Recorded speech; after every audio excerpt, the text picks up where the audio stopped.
بزرگان سے چند گزارشات آپ کی خدمت عالیہ میں عرض کرنا مقصود و مطلوب ہے۔ لاکھ لاکھ احسان ہے اس پروردگار کا کہ جس کریم اللہ نے ہمیں کروڑوں اور اربوں نعمتوں سے نوازا۔ ذات پروردگار کی اتنی نعمتیں ہیں، انسان کی زندگی کا خاتمہ ممکن ہے، لیکن نعمات الہی کا شمار کرنا، نعمات الہی کا احساس کرنا انسان کے بس میں نہیں ہے۔ اور جب سے یہ انسان کائنات میں آیا ہے، ہم سمجھتے ہیں کہ تب سے اللہ کی نعمتوں کا نزول بھی شروع ہوا، لیکن ایسا نہیں ہے، بلکہ ابھی یہ شکم مادر میں تھا، نعمات الہی کا سلسلہ شروع ہو گیا، اور حتیٰ کہ کائنات سے جانے کے بعد بھی اللہ کی نعمتوں کا سلسلہ جاری و ساری رہتا ہے۔ کبھی نعمات الہی کا سلسلہ منقطع نہیں ہوتا، اور انسان خلوت میں بیٹھے، انسان تنہائی میں بیٹھے دیکھے کہ اس کریم اللہ نے کتنی نعمتیں عطا کی ہیں۔ یہ زمین بھی اللہ کی نعمت ہے، یہ آسمان بھی اللہ کی نعمت ہے، یہ فضا بھی اللہ کی نعمت ہے، یہ ہوا بھی اللہ کی نعمت ہے، یہ پہاڑ بھی اللہ کی نعمت ہے، اور یہ موسموں کا بدل بدل کے آنا بھی یہ اللہ کی نعمت ہے۔ اور انسان چونکہ حکمت پروردگار سے چونکہ واقف نہیں ہے، لیکن وہ کریم اللہ اپنے بندوں کی طبیعتوں سے آگاہ ہے۔ اللہ موسم بھی عطا کرتا ہے تو بدل بدل کے عطا کرتا ہے، اللہ پھل بھی عطا کرتا ہے تو بدل بدل کے عطا کرتا ہے، اللہ سبزیاں بھی عطا کرتا ہے تو بدل بدل کے عطا کرتا ہے، کیونکہ وہ اللہ بہتر جانتا ہے اب میرے بندے کے لیے موسم کون سا چاہیے، اب میرے بندے کے لیے سبزی کون سی چاہیے، پھل کون سا چاہیے۔ اور کریم اللہ نہ اتنی سردی دیتا ہے کہ ہر چیز جم جائے، نہ اتنی گرمی دیتا ہے کہ ہر چیز جل جائے، کیونکہ فعل الحکیم لا یخلو عن الحکمہ، کہ حکیم کا کوئی قول اور فعل حکمت سے خالی نہیں ہوتا۔ تو لہذا اللہ کی کروڑہا اربہا نعمتیں انسان پر ہیں۔ یہ والدین بھی اللہ کی نعمت ہیں، یہ اولاد بھی اللہ کی نعمت ہے، یہ صحت بھی اللہ کی نعمت ہے، یہ جوانی بھی اللہ کی نعمت ہے۔ انسان دور نہ جائے، اپنے قریب آ کے دیکھے تو یہ ہاتھ بھی اللہ کی نعمت ہے، یہ زبان بھی اللہ کی نعمت ہے، یہ آنکھ بھی اللہ کی نعمت ہے۔ تو کہاں تک میں گنوں اور کہاں تک آپ سماعت فرمائیں گے؟ ایک لفظ میں اس ذات پروردگار نے فیصلہ کیا، وَإِن تَعُدُّوا نِعْمَتَ اللَّهِ لَا تُحْصُوهَا، اگر پوری کائنات کے لوگ مل کر بھی میری نعمتوں کو شمار کرنا چاہیں، ان کی زندگی ختم ہو سکتی ہے، میری نعمتوں کو شمار نہیں کرنا۔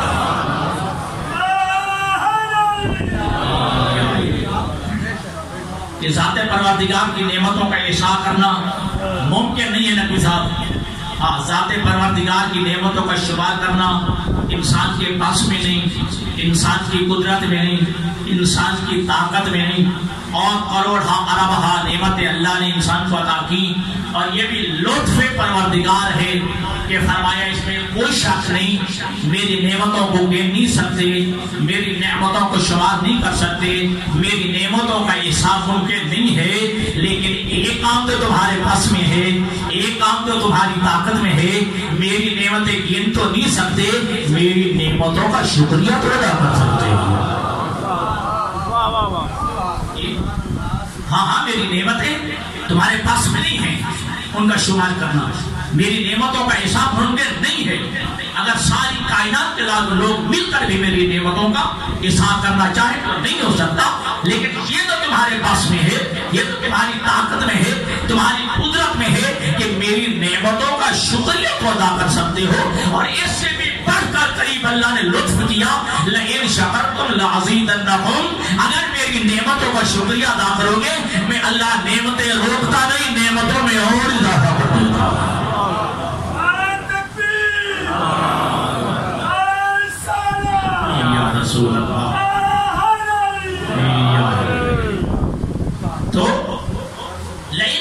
لَأَزِيدَنَّكُمْ، اگر میری نعمتوں کا شکریہ ادا کرو گے تو میں اللہ نعمتوں کے سلسلے کو منقطع نہیں کرتا، میں نعمتوں کے سلسلے کو روکتا نہیں، بلکہ نعمتوں میں اور اضافہ کر دیتا ہوں۔ توجہ کیجئے گا، یہ حضرت موسیٰ علیہ السلام کے زمانے میں آپ جانتے ہیں کہ فرعون نے ایک اعلان کیا تھا کہ انا ربکم الاعلی، کیسا تھا؟ اعلان کیا کہ انا ربکم الاعلی، میں تمہارا سب سے بڑا رب ہوں۔ حضرت موسیٰ علیہ السلام نے دربار خداوندی میں عرض کی کہ اے پروردگار، تو نے اسے پیدا کیا، پالا، پوسا، جوان کیا، اقتدار عطا کیا، حکومت عطا کی، تخت عطا کیا، آج تیرے مقابلے میں خدا بن بیٹھا ہے۔ توجہ کیجئے گا، تیرے مقابلے میں خدا بن بیٹھا ہے، تیرے مقابلے میں دعوی خدائی کر دیا ہے، دعوی الوہیت اور ربوبیت کر دیا ہے، تو ارشاد خداوندی ہوتا ہے اے میرا موسیٰ نبی، اے میرا کلیم نبی کیا ہونا چاہیے؟ توجہ کیجئے گا، حضرت موسیٰ کیا بات آتی ہے؟ میرے پروردگار، میری خواہش یہ ہے کچھ دنوں کے لیے اس کا رزق بند کر دے، کچھ دنوں کے لیے اس کا رزق بند کر دے، پھر پتہ چل جائے گا کہ دعوی خدا کیا ہوتا ہے، دعوی ربوبیت کیا ہوتا ہے، دعوی الوہیت کیا ہوتا ہے۔ لاکھ جانے نہیں، لاکھ جہان قربان ہو جائے اس کریم اللہ کے اس جملے پہ ذات پروردگار کی آواز آتی ہے، موسیٰ اگر اس بدبخت نے اپنے منصب اور عہدے کو چھوڑ دیا تو چھوڑ دیا، میں اللہ اپنے منصب کو دل چھوڑ دوں۔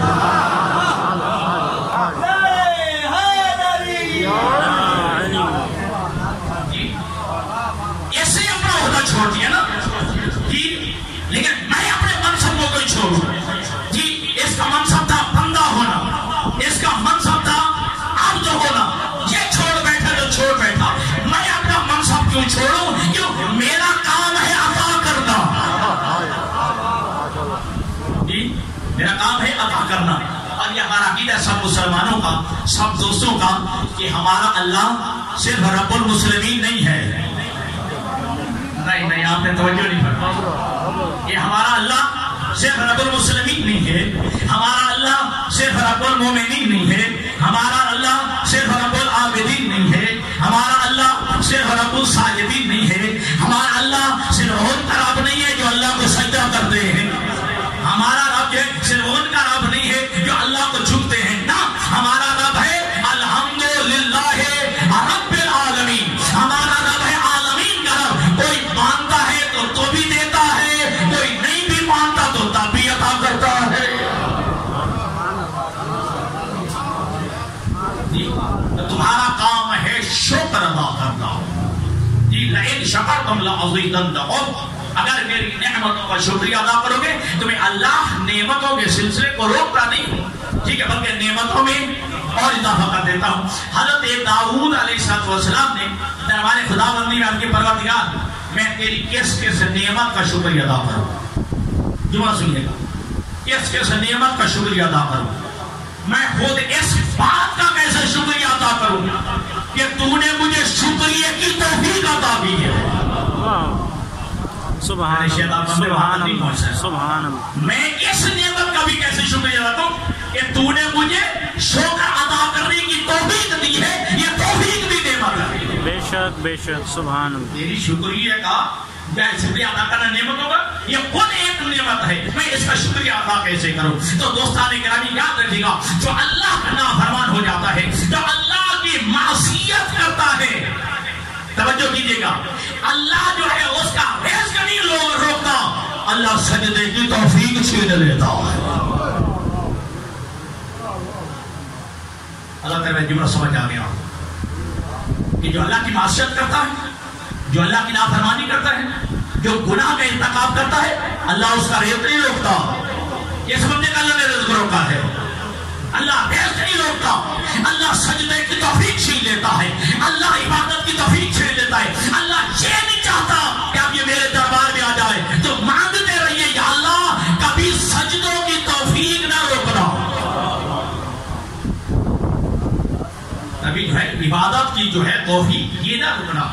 تو پروردگار ہمیں سجدے کی توفیق دیے رکھنا. اے پروردگار ہمیں اپنے سامنے اپنے دربار میں آنے کی، اور پھر یہ کہ وہ اللہ اتنا قریب ہے تو یاد رکھیے گا کبھی اللہ نے کسی کا رزق نہیں روکا ہے.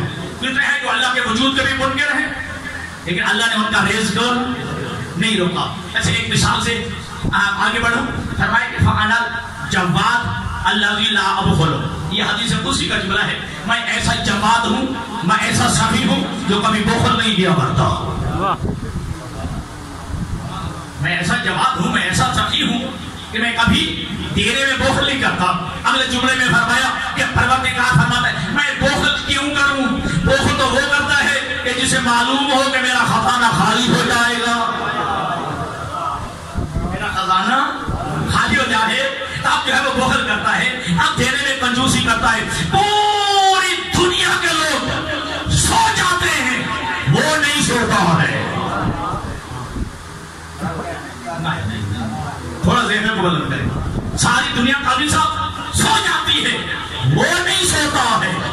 اچھا دنیا کا کتنا بڑا سخی کیوں نہ ہو، جس کی سخاوت کے ڈنڈے بجتے ہوں اور سردی کی راتیں ہوں، نومبر دسمبر جنوری کی راتیں ہوں، اور وہ جو ہے سویا ہوا ہو. توجہ کیجیے، بس وہ سخی سویا ہوا اپنے گھر کی اوپر والی منزل پہ سویا ہوا ہو. جملہ سمجھے گا، میں انتظار کر رہا ہوں تاکہ دوست بیٹھ جائیں. یہ کتنا کائنات کا بڑا سخی کیوں نہ ہو جس کی سخاوت کے ڈنڈے بجتے ہوں اور دسمبر اور جنوری کے سردی ہو اور وہ اپنی اوپر والی منزل پہ سو رہا ہو، اور رات کے 12 بجے دروازے پہ دستک ہو، دکل باب ہو، اور وہ گرم بستر چھوڑ کے، توجہ سردی کی راتوں میں وہ اپنا گرم بستر چھوڑ کے اوپر والی منزل سے صاحب وہ نیچے آئے، توجہ وہ نیچے آ جائے اور دروازہ کھولے، سامنے بندہ کھڑا ہو اور کہے اللہ کے نام پہ دے دے. سردیوں کی راتیں کڑاکے کی سردی ہو جی، اور شدید سردی، اور جو ہے انسان آرام کر رہا ہو، اور جو ہے گرم بستر ہو، اور رات کے 12-1 بج رہے ہو، اور جو ہے دستک ہو، اور وہ جو ہے نیچے اترے سیڑھیاں، اور جو ہے دروازہ کھولے، سامنے دکل باب ہو اور سامنے مانگنے والا کھڑا ہو.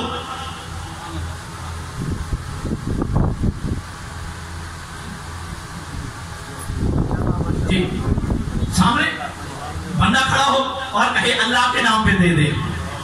قاضی صاحب کتنا بڑا سخی کیوں نہیں ہوگا، کتنا ضرور کہے گا یا کل دن بھی تو چڑھنا تھا،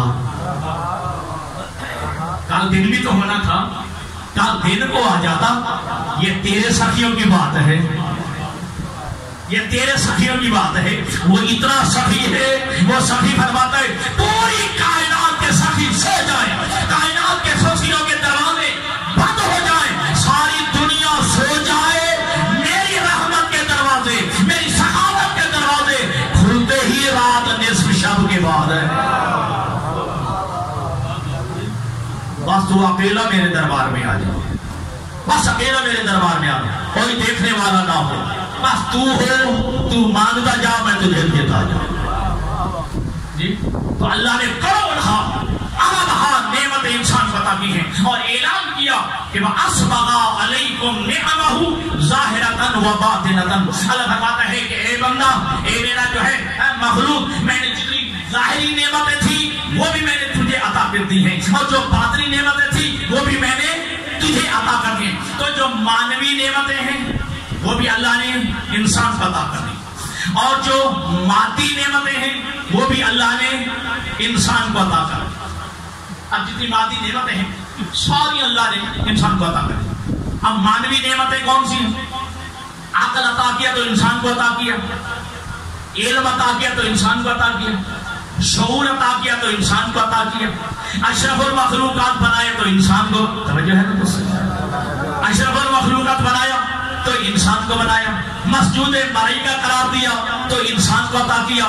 تو میرا سوال یہ ہے کیا پوری کائنات کی نعمتیں، چاہے وہ روحانی نعمتیں تھی، چاہے مانوی نعمتیں تھی، چاہے مادی نعمتیں تھی، ظاہری نعمتیں تھی، باطنی نعمتیں، ساری نعمتیں جب اللہ نے انسان کو عطا کی ہیں تو پھر انسان کو کیا کائنات میں عبث بھیجا ہے؟ یہ ساری کائنات کی نعمتیں تو انسان کے قدموں میں لا کے رکھ دی، پھر انسان کو بس بھیجا ہے؟ کیا بے مقصد بھیجا ہے؟ فضول بھیجا ہے کائنات میں؟ نہ اپنی حیثیت رہتا. اور پھر یاد رکھے گا اللہ نے فرشتوں کو بھی خلق کیا، لیکن اللہ نے فرشتوں کی بھی تخلیق کی عظمت کو بیان نہیں کیا ہے، تیری عظمت کی تخلیق کو بیان کیا. توجہ کیجیے میری طرف. اللہ نے تو انسان کی تخلیق کی عظمت کو بیان کیا، اور وہ بھی اللہ جسے قسمیں کھانے کی ضرورت نہیں ہے، 4 قسمیں کھا کے. اللہ نے 4 قسمیں کھا کے تیری تخلیق کی عظمت کو بیان کیا. والتین والزیتون وطور سینین وہذا البلد الامین لقد خلقنا الانسان فی احسن تقویم. 4 قسمیں اللہ نے کہا کہ لقد خلقنا الانسان فی احسن تقویم. ہم نے انسان کو انتہائی خوبصورت سانچے میں خلق کیا. ہم نے انسان کو انتہائی خوبصورت سانچے میں خلق کیا. پھر عظمت انسان پہ خالق نے فرمایا وَقَرَّمْنَا بَنِي آدَمَ. ہم نے اولاد آدم کو تاج کرامت سے سرفراز کیا. ہم نے اولاد آدم کے سر پہ تاج کرامت سجایا. وَحَمَلْنَاهُمْ فِي الْبَرِّ وَالْبَحْرِ. اور ہم نے انسان کو خشکی پہ چلنا بھی سکھایا اور سمندروں کی تہوں میں جانا بھی سکھا دیا. ہم نے انسان کو خشکی پہ چلنا بھی سکھایا اور سمندروں کی تہوں میں جانا بھی سکھا دیا. وَرَزَقْنَاهُمْ مِنَ الطَّيِّبَاتِ. اور ہم نے انسان کو پاک و پاکیزہ رزق عطا کیا. اگلا جملہ سننے کے قابل خالق فرماتے ہیں وَفَضَّلْنَاهُمْ عَلَىٰ كَثِيرٍ مِّمَّنْ خَلَقْنَا تَفْضِيلًا. اللہ فرماتا ہے جتنی بھی میری مخلوقات ہیں ان مخلوقات پر میں نے انسان کو فضیلت عطا کی. ہمارے جملے سمجھ آ گئے ہوں گے. باقی نعمتیں تجھے عطا کی، مانوی نعمتیں اللہ نے تجھے عطا کی. اشرف المخلوقات تجھے بنایا، علم تمہیں عطا کیا، عقل تمہیں عطا کیا، شعور تمہیں عطا کیا، مسجود ملائکہ تجھے بنایا. ٹھیک ہے، تمہیں کائنات کی اپنے مخلوقات پہ فضیلت عطا کی اور تیری عظمت کی تخلیق کی 4 قسمیں کھا کر تیری عظمت کی تخلیق کی عظمت کو بیان کیا. تو کیا تجھے عبث پیدا کیا؟ کیا بے مقصد پیدا کیا؟ تو آئے 60-70 سال کی زندگی گزار کے واپس چلا جائے؟ یہ کوئی مقصد نہیں ہے کائنات میں آنے کا. کیا تو فضول پیدا ہوا کہ عبث پیدا ہوا؟ خالق کے عبارت کے نانا یا پوری کائنات کی نعمتیں میں نے تیرے قدموں میں رکھی ہے. تو پھر سن کہ خلقت الدنیا لک و خلقتک لی. پوری کائنات میں نے تیرے لیے خلق کی ہے، تجھے میں نے اپنے لیے خلق کیا. کہ پوری کائنات میں نے تیرے لیے خلق کی ہے اور تجھے میں نے اپنے لیے خلق کیا ہے. اور اس کے بھی وسیع ترین مفہوم اور آسان ترین لفظ میں خالق نے فرمایا کہ وَمَا خَلَقْتُ الْجِنَّ وَالْإِنسَ إِلَّا لِيَعْبُدُونِ. میں نے تمہیں عبث پیدا نہیں کیا، بے مقصد خلق نہیں کیا، بلکہ میں نے تمہیں اپنی عبادت کے لیے خلق کیا ہے، اپنی اطاعت کے لیے پیدا کیا ہے، اپنی پیروی کے لیے خلق کیا ہے. تو اللہ نے انسان کو اپنی عبادت کے لیے خلق کیا ہے. اب میرا آپ سے سوال ہے، کیا نماز اللہ کی عبادت ہے یا نہیں؟ روزہ بھی اللہ کی عبادت ہے؟ جو زکوٰۃ صدقات و خیرات بھی اللہ کی عبادت ہے؟ جب اللہ نے ہمیں اپنی عبادت کے لیے خلق کیا تو اب اللہ پہ یہ لازم نہیں ہے آدمی صاحب کہ اللہ ہمیں عبادت کے طریقے بھی بتائے. ورنہ قیامت کے دن انسان کہہ سکتے ہیں حافظ صاحب کہ ہمیں تو بتایا نہیں گیا نماز کیسے پڑھنی ہے، روزہ کیسے رکھنا ہے، جو صدقات و خیرات کیسے ادا کرنی ہے، عبادت کیسے کرنی ہے. مقصد تخلیق انسان ہے عبادت پروردگار. اب اللہ پہ واجب ہے کہ عبادت کا طریقہ بھی بتائے. اگر اللہ عبادت کا طریقہ بتانے آ جائے تو اللہ نہیں رہتا. بات سمجھ آ گئی؟ اگر یہاں اللہ ہماری محفل میں آ جائے کہ بتانے کے لیے نماز ایسے پڑھو، روزہ ایسے رکھو، حج و زکات ایسے کرو، صدقات و خیرات ایسے انجام دو، اگر اللہ ہمارے سامنے آ جائے تو اللہ نہیں رہتا ہے. کیونکہ عقیدہ مسلمہ عقیدہ ہے. ہمارا اللہ چلتا پھرتا بھی نہیں ہے، ہمارا اللہ کھاتا پیتا بھی نہیں ہے، ہمارا اللہ جو ہے وہ نظر بھی نہیں آتا. اللہ وجود سے منزہ مبرہ ہے. اگر اللہ یہاں نہیں آ سکتا تو ہم وہاں نہیں جا سکتے. اب مسئلہ پیدا ہو گیا نا، عبادت تو کرنی ہے. اب اللہ پہ واجب ہے عبادت کا طریقہ بتائے، لیکن وہ یہاں نہیں آ سکتا، ہم وہاں نہیں جا سکتے. ہمارا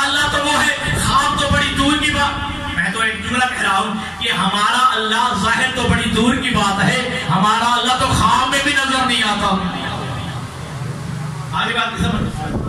ہاں دور ظاہر تو بڑی دور کی بات ہے. ہمارا اللہ تو خواب میں بھی نظر دیتا ہے اور ہمیشہ اپنی کے دو تشریف خواب میں ہمیشہ بزرگوں وہی چیز نظر آتی ہے جو ظاہر میں نظر آتی ہے.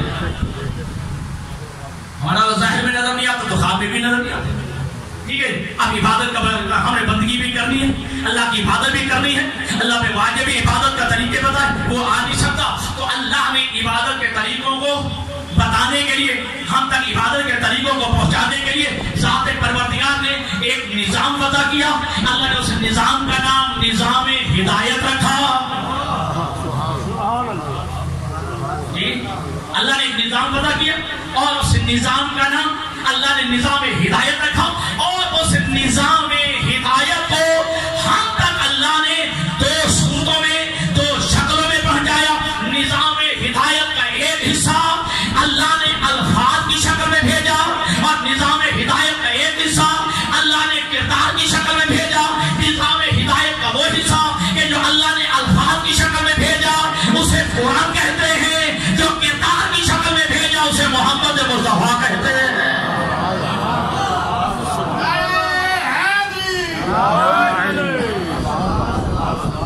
یہ بات کو سمجھ آ گئی جی.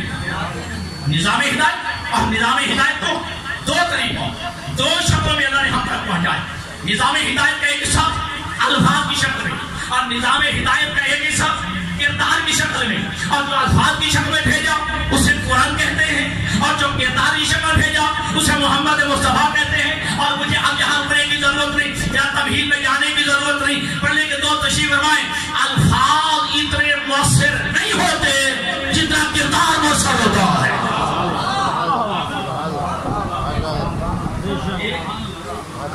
الفاظ اتنے مؤثر نہیں ہوتے جتنا کردار مؤثر ہوتا ہے.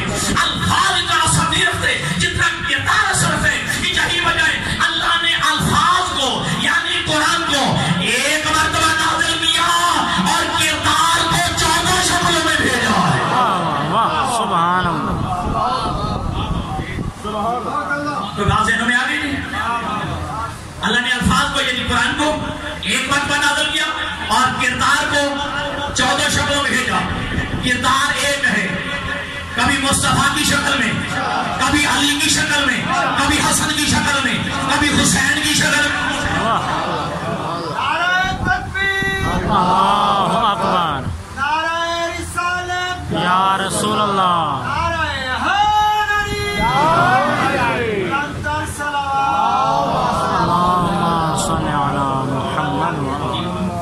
اللہ نے ہمارے کو کروڑ نعمت انسان کو عطا کی. اور اگر انسان چونکہ الناس آداؤ ما جاہل بہی, ہر وہ چیز جس سے انسان ناواقف ہوتا ہے نا, انسان اس کا دشمن ہوتا ہے.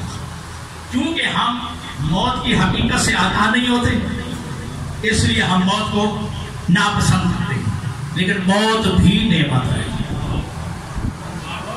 موت بھی ایک جملہ دینا چاہتا ہوں, یاد رہے گا انشاءاللہ جب تک حافظہ قائم رہے گا یہ جملہ بھی یاد رہے گا. امیر کائنات فرماتے ہیں کہ الناس والنعام اذا ماتوا انتبہوا, لوگ سوئے ہوئے ہیں جب مریں گے تو جاگیں گے. سبحان اللہ سبحان اللہ. کہ الناس والنعام اذا ماتوا انتبہوا, کہ لوگ سوئے ہوئے ہیں جب مریں گے تو جاگیں گے. ٹھیک ہے جی. تو جب مریں گے تو جاگیں گے.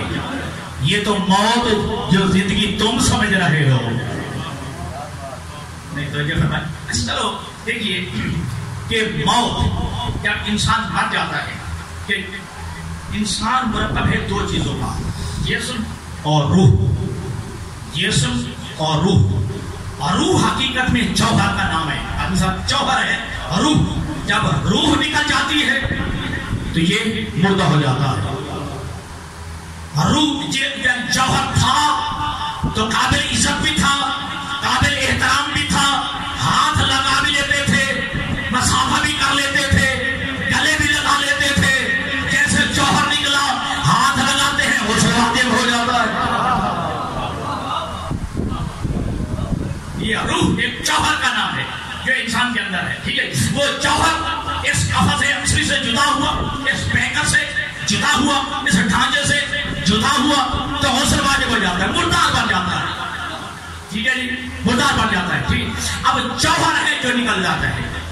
اچھا یہ بتائیے، اب یہ ابھی گندم کا سیزن گزرا ہے، ٹھیک، ابھی بھی چل رہا ہے. ٹھیک، تو اب اس گندم کا جوہر، ٹھیک ہے جی، سٹوں کا جوہر کیا ہے؟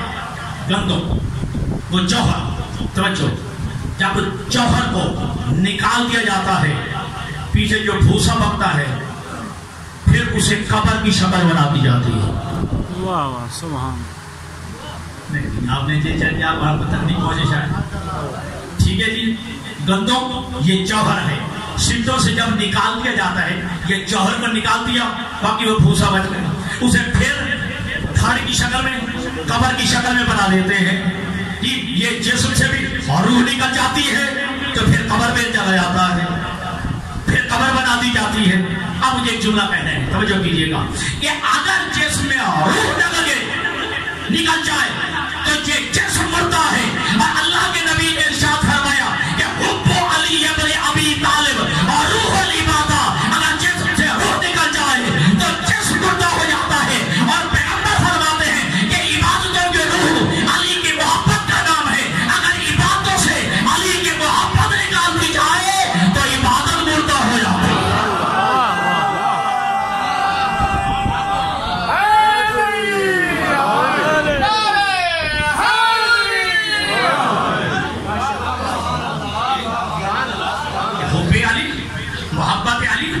یہ عبادت جو روح ہے، ٹھیک ہے جی. اب عبادت سے روح نکل جائے تو پھر عبادت مردہ ہو جاتی ہے. جس طرح جو ہے جسم سے روح نکل جائے تو جسم مردہ ہو جاتا ہے.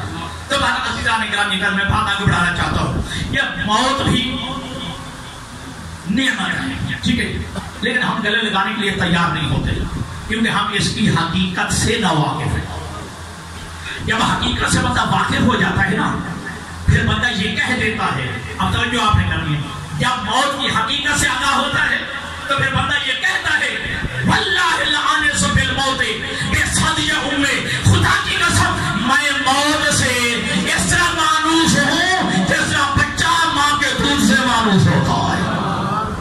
پھر علی مولد کی آواز آتی ہے واللہ ابن ابی طالب لعنت بالموت بصدیہم، علی موت سے اتنا مانوس ہے جیسا بچہ ماں کے دودھ سے مانوس ہوتا ہے.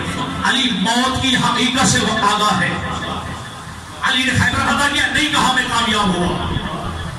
علی نے خندق فتح کی، نہیں کہا کہ رب اکبر کی قسم میں کامیاب ہو گیا. جی بدر فتح کیا، احد فتح کیا، ہاں غزوہ حنین فتح کیا، تبوک فتح کیا ہے. تمام غزوات علی کے فتح کیے ہیں اور تمام کی فتح کا سہرا علی کے سہرے پہ ہے. علی نے نہیں کہا میں کامیاب ہوا، جب ضرب لگی ہے تو کہا فوت برب الکعبہ، رب کعبہ کی قسم علی کامیاب ہو گیا.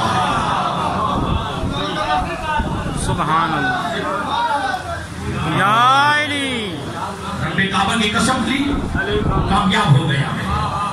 علی حقیقت موت سے آگاہ ہے. بے شک. اور یاد رکھیے گا، دیکھیے بچہ شکم مادر میں ہوتا ہے، 9 ماہ کا رہتا ہے، ٹھیک ہے. اچھا آپ یہ زندگی کتنے گزار رہے ہیں جی؟ 70-80 سال. لیکن قرآن نے کیا فرمایا ہے؟ خلق الموت والحیات، کہ اللہ نے پہلے موت کو خلق کیا پھر زندگی کو خلق کیا. علماء تشریف فرمائے. لیکن ہم اسے کیا کہتے ہیں؟ پہلے زندگی ہے، بعد میں افسا موت ہے. اللہ فرماتا ہے کہ نہیں، خلق الموت والحیات، ٹھیک ہے جی، پہلے موت کو خلق کیا پھر زندگی کو خلق کیا. ابھی بھی تمہیں فلسفہ سمجھ نہیں آیا ہے کہ اللہ فرماتا ہے جسے تم زندگی سمجھتے ہو یہ میرے نزدیک موت ہے، حقیقت میں زندگی تو وہ ہے جس کے بعد موت نہیں ہے. حقیقت میں تو وہ زندگی ہے جس کے بعد موت نہیں ہے. اور انسان جنت میں جائے گا اور جنت میں جانے کے بعد یہ جملہ ہے نا قرآن مجید میں، خالدین فیہا، جنت میں ہمیشہ ہمیشہ رہے گا. یہ ہمیشہ کتنا سال کا ہوتا ہے؟ ہمیشہ کتنے سال کا ہوتا ہے؟ 2 سال کا، 3 سال کا، 10 سال کا، 1 صدی کا. ہمیشہ کی معنی ہوتا ہے جسے آپ اپنی بارے کہتے ہیں انلمیٹڈ. ٹھیک ہے جی، انلمیٹڈ، جس کی کوئی مدت نہیں ہے. توجہ. اور جس زندگی میں آپ جسے زندگی سمجھ رہے ہیں اس کی مدت ہے, اس کی ایک بالکل لمٹ ہے 60 70 80 سال. اب دیکھنے میں اتنا ہے کہ سامان آ جائے گا جی, یہ آپ کی لمٹ ہے 60 70 80 سال. اور جنت میں جو زندگی ہے اس کی کوئی لمٹ نہیں ہے, وہ لامحدود زندگی ہے اور یہ محدود ہے. اللہ فرماتا ہے جو محدود زندگی ہے وہ میری مرضی کے مطابق گزار, جو لامحدود زندگی ہے میں تیری مرضی کے مطابق.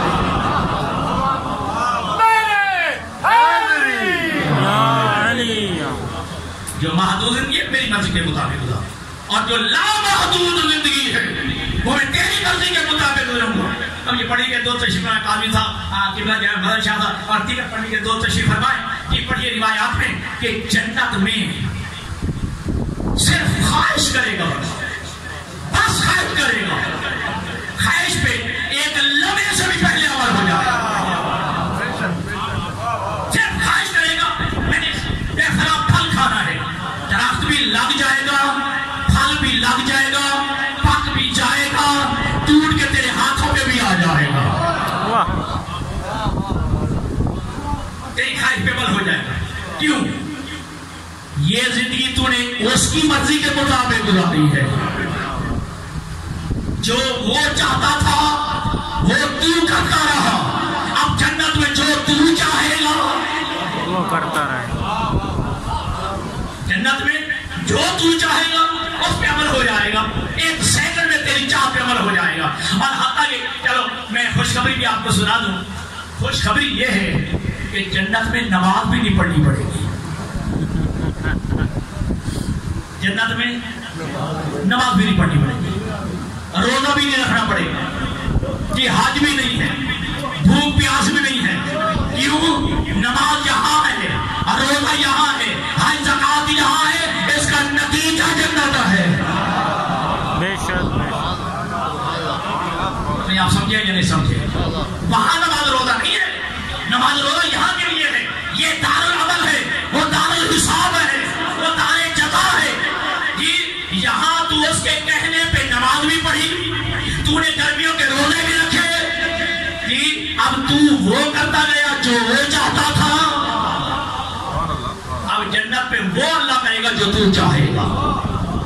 اچھا ایک اور بھی کرتا موضوع سے شاید ریلیٹڈ ہو بھی ہوگا کہ جنت میں آپ نے کھانا بھی ہے, آپ نے پینا بھی ہے, لیکن جنت میں رفع حاجت کی ضرورت نہیں ہوگی. ہاں اگر کھانا پینا نہیں ہے تو پھر فائدہ جی. پھر قرآن نے کیوں کہا کہ وہاں پھل بھی ہیں, وہاں جو ہے اینے بھی ہیں, وہاں نخل بھی ہے, وہاں تمر بھی ہے, وہاں جو ہے شہد کی نہریں بھی ہیں, دودھ کی نہریں بھی ہیں, لبن سلسبیل بھی ہے, آب تسنیم بھی ہے, آب کوثر بھی ہے. اگر یہ سب کچھ دیکھنے کے لیے ہے جی, نہ کھانا بھی ہے پینا بھی ہے, لیکن انسان کو رفع حاجت کی ضرورت نہیں ہوگی. وہ پاک و پاکیزہ جگہ ہے, وہاں نجاست کا تصور بھی نہیں ہے, وہاں نجاست کا تصور بھی نہیں ہے. اور یہی سوال کیا گیا ایک یہودی علماء کا وفد امیر المومنین علی ابن ابی طالب کی خدمت میں ہے. سوال پڑھیں علی ابن ابی طالب صلی علی محمد و آل محمد. اے مسلمانوں کے حاکم, اے مسلمانوں کے خلیفہ, تمہارا یہ عقیدہ ہے کہ تم جنت میں جاؤ گے؟ علی کیا بات ہے, اس میں کوئی شک ہے؟ ہم جنت میں جائیں, یقینا ہم جنت میں جائیں. اور تم یہ بھی کہتے ہو کہ تم نے جنت میں کھانا پینا بھی ہے. علی مولا فرماتے ہیں کہ ہاں ہم جنت میں جائیں گے تو کھائیں گے پیئیں گے. اور کہتے ہیں کہ یہ بھی تمہیں مسلمانوں کا عقیدہ ہے کہ جنت میں کھانے پینے کے باوجود رفع حاجت کی ضرورت نہیں ہوگی. علی فرماتے ہیں اس میں بھی کوئی شک نہیں. وہ یہودی علماء کہتے ہیں کیسے ہو سکتا ہے کہ بندہ کھائے پیے اور رفع حاجت کی ضرورت نہ ہو؟ علی فرماتے ہیں بتا 9 مہینے تک ماں کے شک میں بچہ رہتا ہے, بتا کھاتا پیتا ہے یا نہیں؟ واہ واہ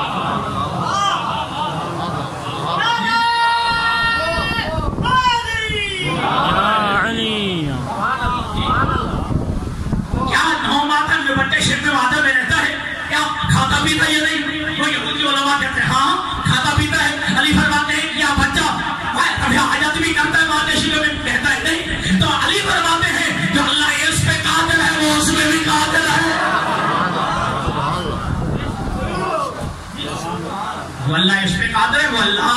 اس پہ بھی قادر ہے. بس عزیزان گرامی کا یاد رکھیے گا، موت بھی نعمت ہے لیکن ہر حالت میں موت آئے،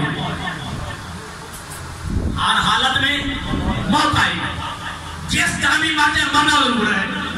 موت سے چھٹکارا نہیں ہے. جو دنیا میں آیا ہے وہ دنیا سے جائے گا بھی صحیح. آج ساتھی موت مر جائے، کبھی موت مر جائے، خدا نہ خاصا ایکسیڈنٹ سے مر جائے، کسی اور مرض سے مر جائے، مرنا ضرور ہے لیکن کم از کم انسان کو ایسا تو مرنا چاہیے نا جس موت میں اللہ بھی راضی ہو، بے شک اللہ کا رسول بھی راضی ہو. تو پھر تمام موتوں سے وقت میں ختم ہو گیا. تمام موتوں سے بہترین موت ہے شہادت کی موت. بہترین موت ہے شہادت کی موت. اور شہادت کے بھی درجات ہیں. الحمدللہ پڑھے کہ دو تشریف فرمائے، بزرگان تشریف فرمائے کہ شہید کا ایک درجہ وہ بھی ہے جو حیات پیغمبر میں شہید ہوا. ٹھیک ہے، جو حیات پیغمبر میں شہید ہوتا تھا اللہ کے حبیب فرماتے تھے اسے غسل کی بھی ضرورت نہیں، اسے کفن پہنانے کی بھی ضرورت نہیں، اسے بغیر غسل کفن کے دفن کر دیا جائے. صحابہ پوچھے کیوں یا رسول اللہ؟ کہا قیامت کے دن یہ شہید اپنے اسی لباس اور خون میں اٹھایا جائے گا. توجہ، یہ شہید کا وہ درجہ جو حیات پیغمبر میں شہید ہوا. لیکن یاد رکھے گا میرے نبی کی نبوت رہے گی قیامت تک، قرآن رہے گا قیامت تک، شریعت رہے گی قیامت تک. جب قیامت تک ہے تو پھر شہادت بھی قیامت تک، پھر شہادت بھی قیامت تک. اور پھر دل کے متوجہ یہ بس آخری چلے کہ یا رسول اللہ کاش ہم تیرے زمانے میں پیدا ہوتے، ہم بھی جنگ بدر و احد میں جاتے، ہم بھی شہید ہوتے، ہمیں بھی شہادت کا درجہ مل جاتا. لیکن یا رسول اللہ ہم 1400 سال بعد میں پیدا ہوئے، اس میں ہمارا کیا جرم ہے؟ لیکن ہم بھی شہادت لینا چاہتے ہیں، ہم بھی شہادت کا درجہ لینا چاہتے ہیں. اللہ کے حبیب کی آواز آتی ہے، ہاں یہ لجپال دروازہ ہے، ایک کام کی ضمانت تم دو، شہادت کی ضمانت میں دیتا ہوں. ایک کام کی ضمانت تم دو، شہادت کا درجہ میں دیتا ہوں. تو یا رسول اللہ یہ سارے کلمہ پڑھنے والے، یہ سارے امتی تیرے دربار میں حاضر ہوتے ہیں، تیرے دروازے پہ حاضر ہوتے ہیں. یا رسول اللہ بتائیے تو صحیح وہ قوم کا جو کام ہے وہ کام انجام دے، شہادت کا درجہ مل جائے. اللہ کے حبیب کے بات میں سنو، من مات علی حب آل محمد مات شہیدا. اپنے دل میں میری اہل بیت کی محبت رکھ کے تم مر جاؤ شہادت دینے کے لیے میں تیار ہوں.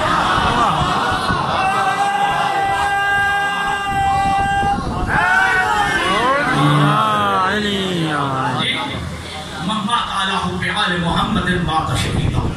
جہاں مر جاؤ، جب مر جاؤ، جس کونے میں مر جاؤ، دل میں محبت علی، محبت آل مصطفیٰ رکھ لو، شہادت کا درجہ مل جائے گا. شہید زندہ ہوتا ہے، شہید زندہ ہوتا ہے. یہی وجہ ہے کہ بندہ مردوں سے باتیں نہیں کرتا. جو سمجھ آئیں گے انشاءاللہ لطف لیں گے. بندے مردہ سے باتیں نہیں کرتے، ہمیں یہاں زندوں سے باتیں کی جاتی ہیں. یہی وجہ قبر میں لٹانے کے بعد کندھے ہلا ہلا کے کہتے ہیں یہ سنا یہ فہم، سن بھی صحیح سمجھ بھی صحیح، یہ سن بھی صحیح سمجھ بھی صحیح. تو آئیے خداوند متعال جس مرحومہ کے اشارے ثواب کے لیے یہ